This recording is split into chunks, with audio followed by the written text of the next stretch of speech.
25 years ago, on September 9th, 1998, Insomniac Games released one of the greatest video games of all time when they released Spyro the Dragon. This game and this series has had a huge impact on me, so for the 25th anniversary, I wanted to do something special. I've already done a full playthrough of this game back in the day, so I wanted to do something else. So yo guys at Slyroh, you already know that today I'm going to be ranking every single level in the original Spyro the Dragon. We're going to pretend that I got this video up in time and I didn't procrastinate and get this up a couple months late. If you want to see more videos like this, leave your suggestions in the comments, like, subscribe, do all that sort of fun stuff, and let's go ahead and get on with it.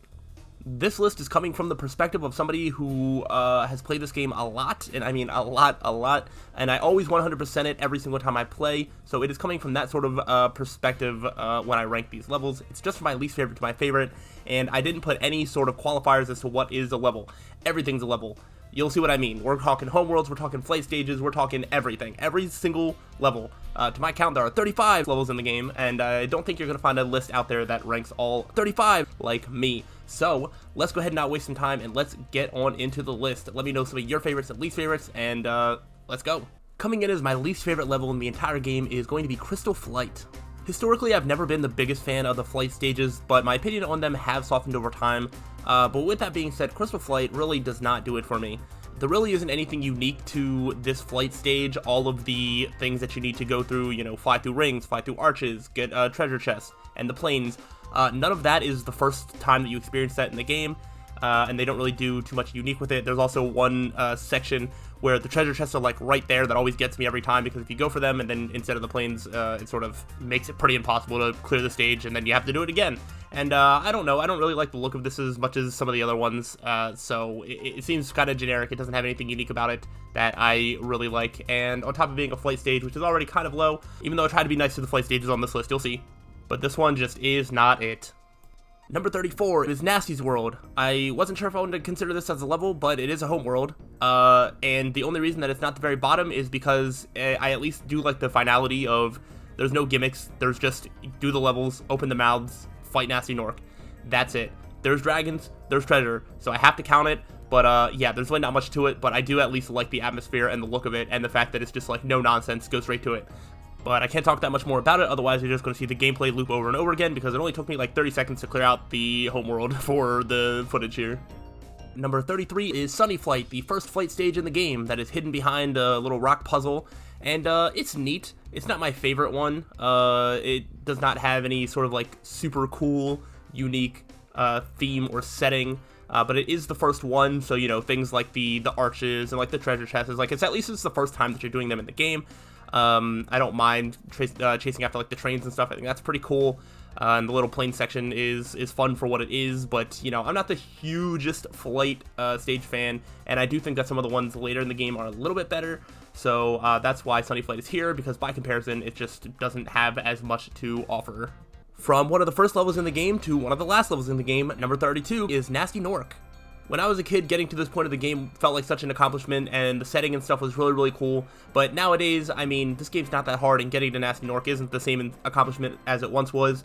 And then you just sort of chase him around. You know, you run around, you chase the thieves, and then you just chase after Nasty Norc. There's not all that much of a fight.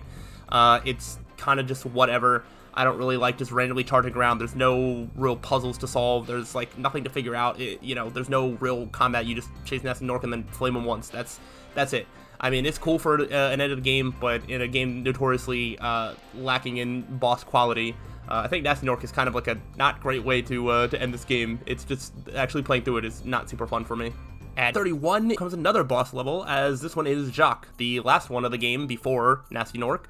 The layout for this one has always been a little weird to me. Some of the platforms gliding from one to another is a little bit tough. You have to figure out like what little time guys connected to which platforms, and if you miss the one at the start, you have to remember about it and go back and then go the other way, and then actually just chasing Jacque himself is just like whatever, you know. It's I guess a little bit more involved than chasing Nasty Norc, but it's just a couple of platforms, and it is whatever. I've never been the hugest fan of this, and I think it's kind of like a sour way to finish up the last homeworld before you get to like the very last one. Never been a big fan of this stage, and I always sort of just like grit my teeth and be like, alright, fine, I'll get it over with, before I move on to better stages after it. Number 30 is our next flight stage, as it is Night Flight. Night Flight has some of the same crystal structures that Crystal Flight has, but I do think that it looks better in the nighttime setting. It also comes first, so that makes it feel more unique.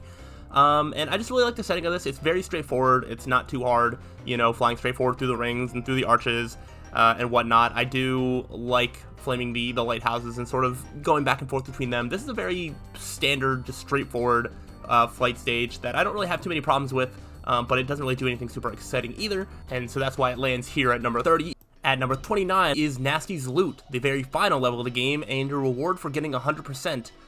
The reward is fine. Getting the unlimited flight ability is cool. The gimmick is a little weird because like you're limited to how high you can go until you get these keys and then like open doors, and then all of a sudden you can like fly higher. It's a little weird the first time you do it, but you know, once you sort of get used to what the gimmick is, it's not too bad. Seeing the big numbers of all the treasure laying around, it's pretty cool. The final room that I usually do, what I call the final room with all the purple gems, is really, really nice. The part that I don't really like about Nasty's Loot is the thief in the plane. I feel like I end up following it around in like 10 circles before I'm able to like get it, which like is not a fun reward, you know, for a sort of extra stage that should feel like a reward. I feel like that's more tedious than anything, but the rest of it I don't really have a problem with, and it's a solid end of the game, though I wish that it was a little bit more rewarding and not like sort of tedious to go through. At number 28, I have the Artisan's Homeworld, the very, very beginning of the game. I mean, this is iconic, this is nostalgic. The homeworld really isn't that big. There's a couple enemies around. There isn't anything crazy going on, but it's just nice, and that's all there really is to it. I can't put it much higher. We're already starting to get to levels that I don't really have negatives to say, but there just isn't that much to the Artisans outside of being the first one. The dragons are just front and center. There's no thieves or anything like that. You know, the treasure's pretty easy to get, and it's just a nice introduction to the game. But you know, it's an introduction to a game that has so many good levels, so it can't be that high. For similar reasons, number 27 is going to be Stone Hill, which is basically the first level of the game. This can be nostalgic for a lot of people, and it is for me as well, but I think when it comes to the environment, I mean, it just has a lot of grassy, like open grass things, which I don't know, isn't as exciting as some of the themes from later levels. I always end up missing a couple of gems up at the top, like near the end, and so I end up just going in circles. I did always have fun just like ramming myself into the invisible force fields. That's always fun to do. But I like the enemies here. It is cool about the, you know, where the key is and having to backtrack and just remember all the little things, but there's a couple branching paths that can be a little bit confusing to try and remember where you have been, where you haven't been.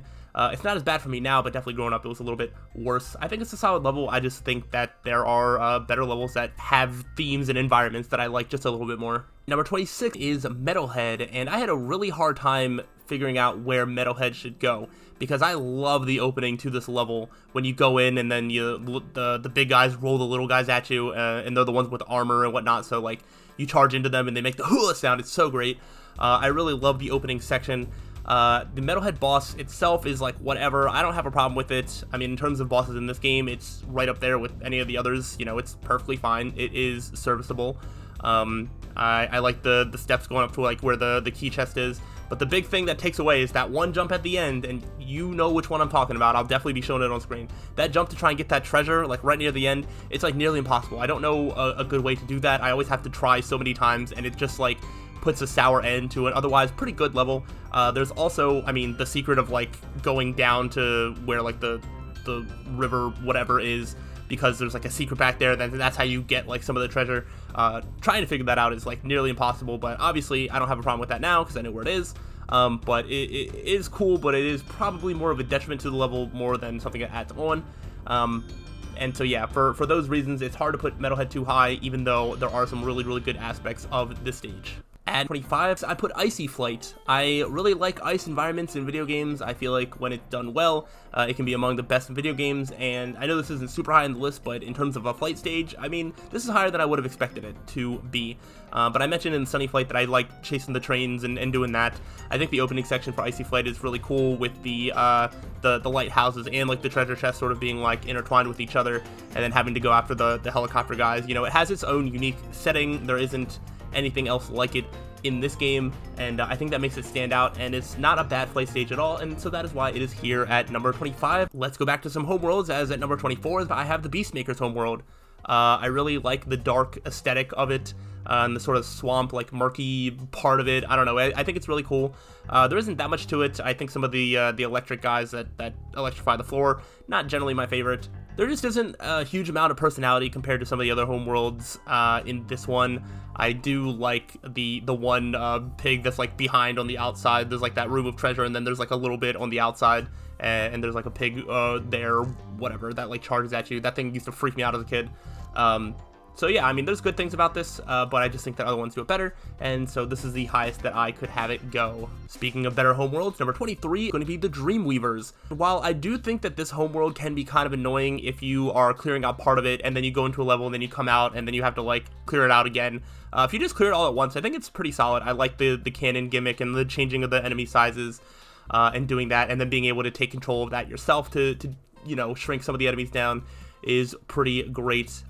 This has a lot of sort of like magical atmosphere to it with some of the levels that are there, and I just really like the vibe of Dreamweavers, and so that is why it's here on the list. Number 22 is Twilight Harbor, and I love the vibe of this level as well.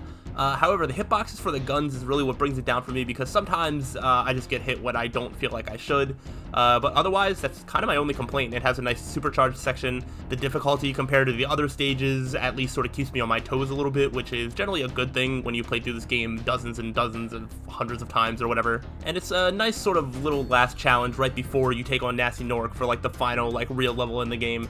So it has some good stuff for it, but the guns and just, you know, things like that, not really my favorite, and so that's why I can't go any higher than where it is here. Number 21 is going to be Terrace Village, which is actually a little higher than I expected it to be, but this is just a solid level. I do feel like it's one of the more forgettable levels, but it doesn't stand out in any sort of bad way either. It does have a section of the electric floor, which is like, it's fine.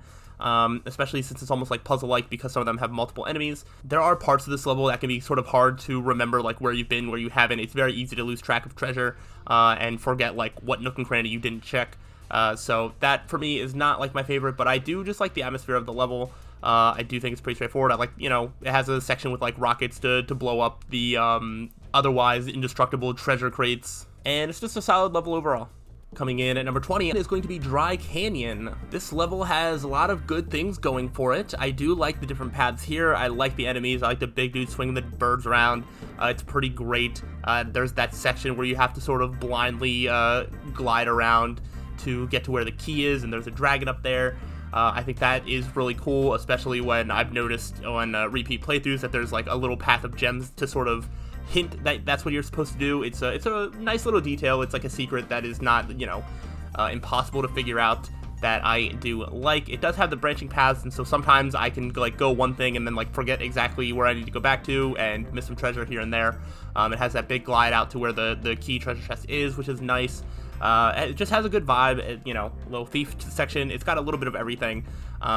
But for some reason, I feel like there isn't as much that stands out compared to some of the other levels. Like, it's starting to get really hard to be like, oh man, what does this level have that other ones don't? Like, we're already getting into like really good territory where it's going to be hard to separate these levels because a lot of these ones are really, really good. At number 19, I have Dark Hollow. Dark Hollow is a really cool level. I love the nighttime setting, which I've already talked about with Night Flight. And that really helps this one. I love the little hallways with the big dudes that just bounce you backwards if you run into them. It just has a lot of personality for a very small stage.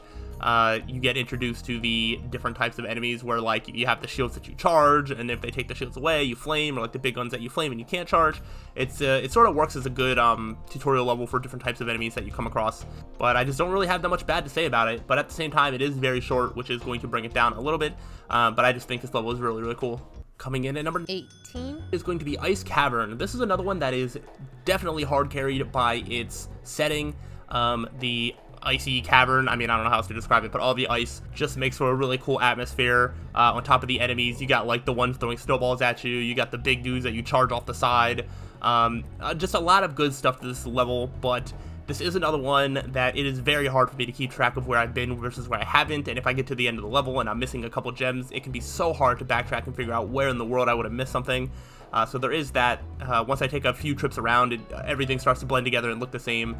But I do like the music, the atmosphere, the cave of it all, the ice of it all. It's all very, very good.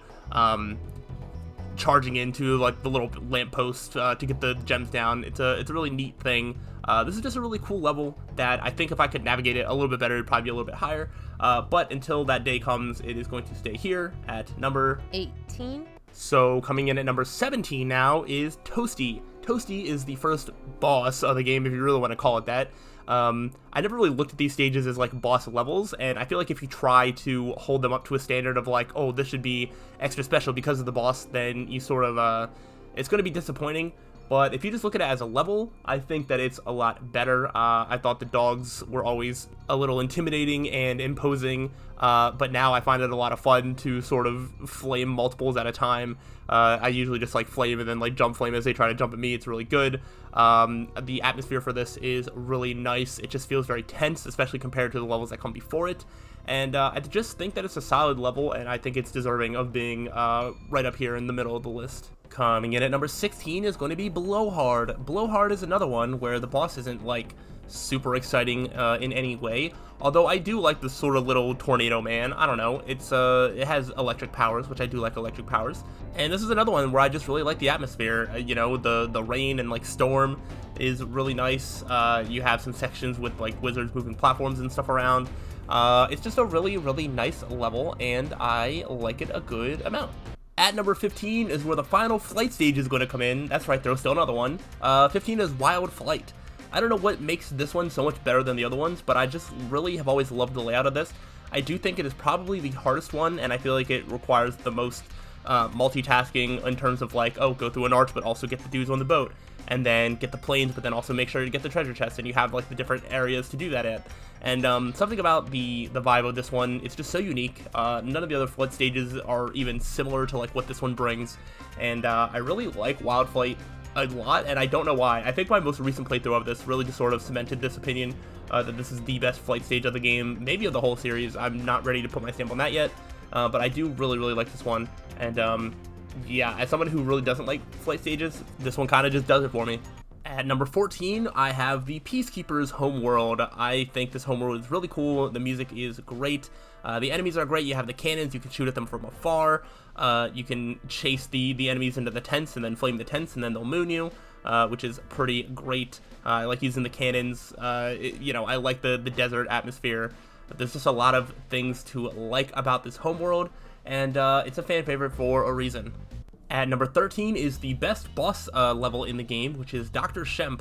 I don't know why, I just really like Dr. Shemp. I like the big ladies or whatever that like send the metal armored enemies after you, and then you can either charge them or you can dodge them, and then they'll just jump off a cliff, which is really funny.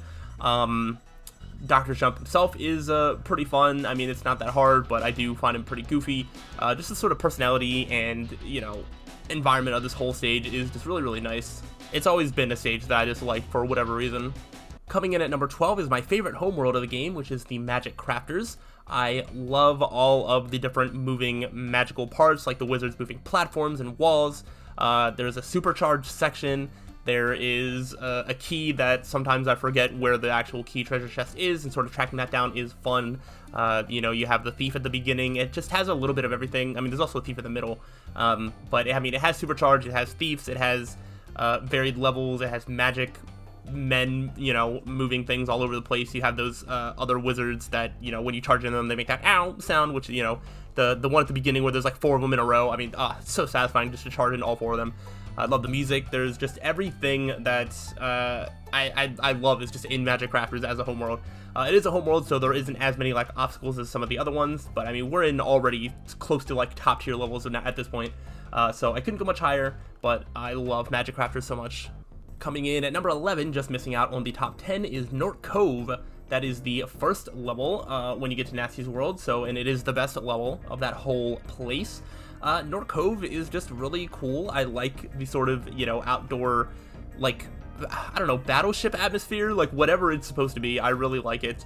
It's the first stage when you reach Nasty's World, so it has that sense of finality to it. I love charging the barrels and hitting enemies with them. You know, you got the ones that you flame, and then you flame their clothes off, then you flame them again. It has a lot of personality. It's very silly. It's very fun. I just really like everything about this level, and I don't have any bad things to say. It's really hard to separate the top, tier stages, but yeah, Norc COVID 11 just feels right to me. Starting off the top 10, at number 10 is Clifftown. I've always loved Clifftown so much. This has the ladies that are just by the pots or whatever, which is fun. There's a lot of different platforms to glide to for the treasure.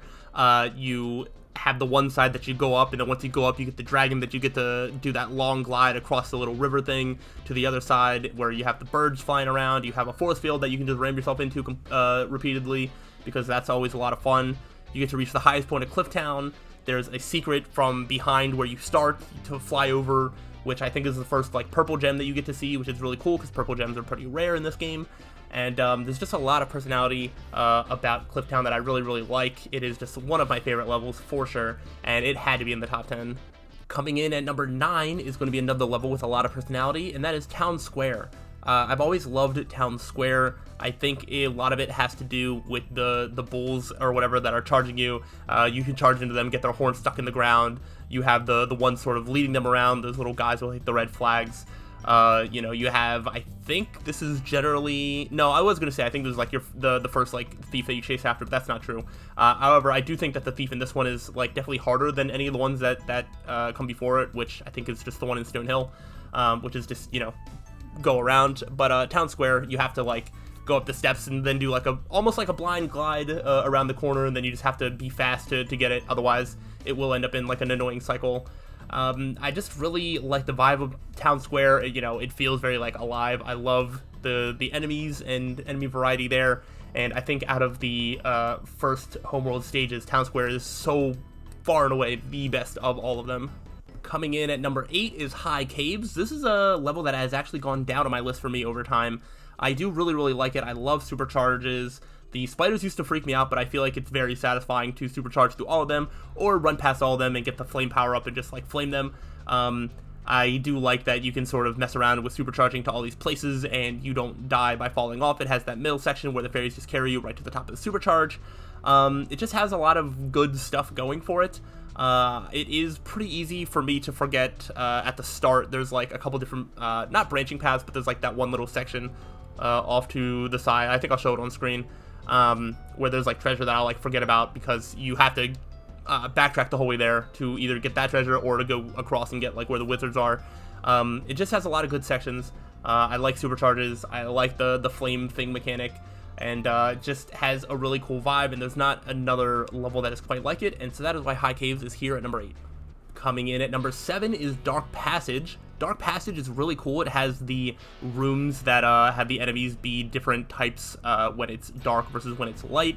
You have the little guys that you flame to, make the turtle small and make the big scary dog into a little cute puppy, which you then murder because that's just what Spyro does. It has a couple different branching paths, and I do generally find myself getting lost and forgetting exactly where the one branching path is, but once I find it, it's all well and good. This just has a really good atmosphere. It is just a really, really good level with a lot of different enemies and cool concepts, and there's just really nothing bad I can say about it. I just really, really like Dark Passage. Coming in at number 6 is Treetops, which is also a surprise for me, because once upon a time, this definitely was my favorite level, and then over time, I think it started to become my second favorite level, but off of my most recent playthrough, I am really just sort of reconsidering, and the only reason I say that is because once you know the supercharged things, it is a lot of fun. It's satisfying to do every time. I love that. My problem is there's a couple of different supercharged things that you have to do. There's a branching path at the start of the level that you have to commit to one way or the other, and then once you finish that one way, you have to backtrack, and just the way that you have to backtrack, by flying over to the one ramp, charging the whole way up, finding the whirlwind, going up the whirlwind, it just is a lot, and the backtracking is almost a little bit more tedious than anything, because, you know what you have to do, and if you don't know what you have to do, then this level might be among some of your least favorites. When you know what you have to do, even doing it is like fun and satisfying, but then you also just have to like backtrack back to the beginning and then do it again, and then if you mess up, then you have to backtrack back to the beginning, and it's just a bit much. But I mean, I do love the vibe, the concept, the supercharging from place to place, everything's so spread out, the enemies are great. I really have nothing bad to say about Treetops, but I do think that the tediousness of going back to the start a couple times is sort of what drops it from being like one of the all-time favorite levels for me anymore, but it is something that I still love a lot. Coming in at number 5 is going to be Wizard Peak. Have I mentioned that I love supercharging? This one has a couple supercharges that are really fun. It has a lot of the magical enemies that I also find really fun. It has a sort of secret-ish side path at the start, which there's also, even beyond that side path at the start, there's like another section that I always forget about that I have to end up going back because I'm just like, there's one enemy that's like sort of hiding, which is pretty great. You have the platforms with thieves behind, which is fun. I just really like the vibe and everything about Wizard Peak. I just think it's a fantastic level, and I don't really have anything bad to say about it. At number 4 is going to be Alpine Ridge, which also has a lot of magical moving parts, which is really cool. I like the wizards that jump on those giant beast things that come running at you like they're riding it into battle, which is fantastic. There's the one platform that I think you raise and then like a giant beast comes after you. You have the witches or whatever they are, like throwing spells or snow at you, whatever it is. You have wizards moving the different steps for you, which is a fun little obstacle to go through. I just really like the vibe of Alpine Ridge. I just think it is a fantastic level. It has some of my favorite enemies in the game, and it all just culminates into a fantastic level. Coming in at number 3 is Lofty Castle. I love Lofty Castle. I think the music is possibly my favorite track in the game. I do love flaming the enemies that have the balloons, and you know, you flame them and they just like fall to their deaths forever. It's very satisfying, very fun. The gimmick of freeing the fairies and then making whirlwinds for you is pretty cool and pretty neat. This one has a supercharged section, but it isn't as satisfying as some of the others, which is fine, but I just really like Lofty Castle. I feel like this one has sort of branching paths that are easier to figure out where you've been versus where you need to go, and I just really like this level a lot. I mean, we're at number 3 from one of my favorite games of all time. You know how it is. Everything up here is just like 10 out of 10 for me. Coming in at number 2, we're going to get away from the magical era of this list as we go to Misty Bog. Misty Bog is a level that I hated as a kid. Those little like plant things that sort of like shimmy and shake and then they come at you used to freak the heck out of me. I used to hate them so much. But this level really just keeps you on my toes. You got to be looking around to make sure you're not going to get like eaten from behind or something. And then the frogs are very difficult to deal with, especially that one room with a bunch of them. I still struggle with it, but I think the struggle is part of what adds to the charm. Misty Bog also just like how almost like ugly it looks really just adds to its charm, because like that's what it's supposed to look like. You know, the sort of like gray like sewage water, like whatever. It's not actually sewage, but that's kind of what it looks like. The enemies are great. You have the guards like holding like chickens in like cages, which is pretty funny. It has like the different branching paths, but again, it's pretty easy to figure out where you've been versus where you need to go. I just love Misty Bog a lot. It's one of the few levels that just still keeps me on my toes to this day, and I think that is what has helped it grow over time, because like I said, I used to hate this level, but now it's among one of my all-time favorites, so that's just how it goes sometimes. And finally, my favorite level in the entire game is Haunted Towers. Oh my gosh, I love Haunted Towers. I love the atmosphere, all of the magical armor pieces that just come to life. You have the firepower that you get to go and like flame some of them.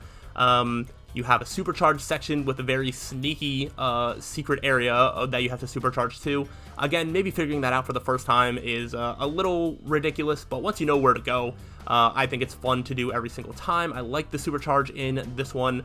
I love the enemy variety and things like that. I love all the suits of armor, like I said. This just has everything in it for me. I love Haunted Towers. This is another one that actually those suits of armor used to sort of freak me out, because they would just like randomly come alive and I'd be like right next to them and they would just like hit me and I was like, oh no. But now that I sort of know how they work, it's not that bad. Once you do get to that sort of secret area with all the sets of armor, it's like a race against the clock to make sure that you get to the top before they all spawn up, because like whenever they all come to life, it's a lot harder to get to the top at that point. But yeah, Haunted Towers is just one that I have loved for a really long time. It's absolutely my favorite level and probably will remain my favorite level for eternity. I can't see any reason why it would stop. It is just one of my favorite levels to go through every single time. But there we have it. We have counted through all 35 levels of the game, and I think it was a lot of fun. Let me know what you thought about my list, some of your favorites, some of your least favorites, maybe some of your memories about this game. I mean, 25 years, it's crazy. I feel so old because, I mean, I was playing this game when it came out when I was just a little kid, and there's just a lot of memories with this game, and it's definitely one of my all-time favorites. I would like to do a video like this next year, for the 25th anniversary of the Spyro 2, which I like a little bit less than Spyro 1, so I mean, but I still have a lot of memories with it, so it would still be great. So hopefully, you know, stay tuned for that if that's something that you're interested in. Subscribe, all that sort of stuff, and yeah, I would like to do lists like this more often, and or just whenever I get the time, and that should be all. So before I keep rambling on and on and on, I'm gonna go ahead and get out of here. Hopefully you enjoyed it, so let me know. But I'll see you all around. So until then, peace out.